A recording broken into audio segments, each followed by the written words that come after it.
Les pelouses calcicoles. Donc, qu'est-ce que c'est? C'est un milieu naturel qui se retrouve aux endroits ayant les caractéristiques suivantes et inverses d'une tourbière.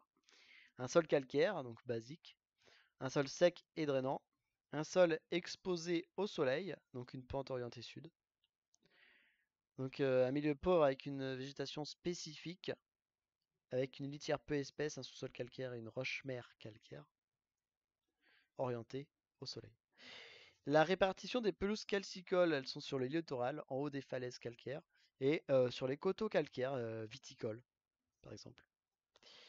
La composition au niveau de la végétation sur ces sols pauvres ne passe que des espèces ne poussent que des espèces adaptées. Pardon.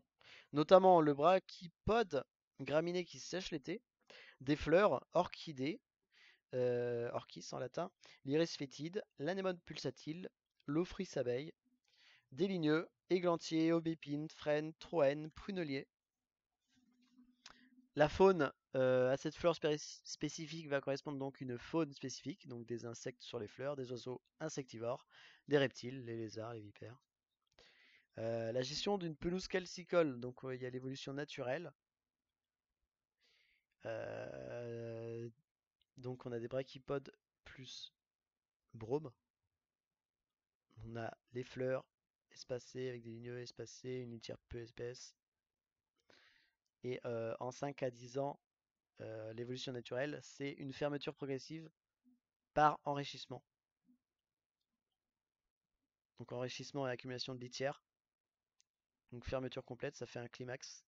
Intervention de l'homme pour et l'intervention de l'homme est nécessaire pour la conservation du milieu. Sinon, ça, une pelouse est vouée à se fermer. Donc les moyens d'action, historiquement, la plupart des pelouses calcicoles étaient pâturées. Après la Seconde Guerre mondiale, l'élevage de moutons a diminué et a laissé place à une agriculture plus intensive.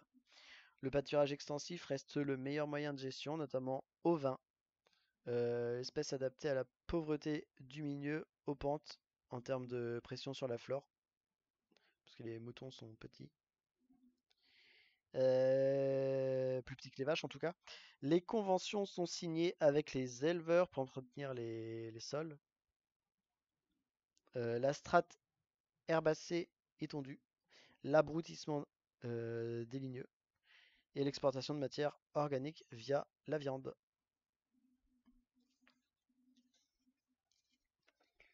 Les moyens d'action, on a l'entretien mécanisé, la fauche plus l'exportation, si possible.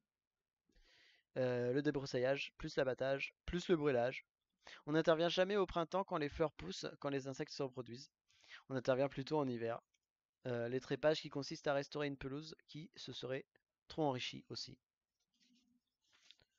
Voilà, voilà. Euh, donc on a dit un niveau plantes, la globulaire, Globularia bisnagarica, la gentiane ciliée, Gentianella ciliata, le thym serpolé, Thymus serpyllum, le brachypode qu'on a déjà nommé, Brachypodium pinnatum, la cornille, Cornilla varia, l'aubépine, Crategus monogina, le prunellier, Prunus spinosa, l'églantier Rosa canina, le genévrier commun, Juniperus communis, l'orchis militaire, Orchis militaris, l'orchis bouc, l'Imantoglossum hircinum, l'orchis bouc, qui a une très bonne odeur, hein.